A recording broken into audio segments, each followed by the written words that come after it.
Hello, can you please tell us your name and where you're from? Hi, I'm Gina Elwa. Hi, I'm Arnold. And I'm Tonji, and we're from The Philippines! Yeah. So this time I have some hard Tagalog words for you to read. Just one for each person. I'll pass it to you. Okay. Biyaya naman silakan. Okay, yeah. Master, biyaya naman silakan. Okay, the second one. Pinaka nakapagpapabagabag damdamin.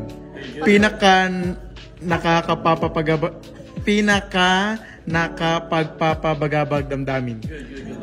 Okay, the last one. Okay, this kind of hard. Pinaka nakakapag-ngit-ngit-ngit-ngitang pagsisinungalingan. Okay. Thank you so much. Bye-bye.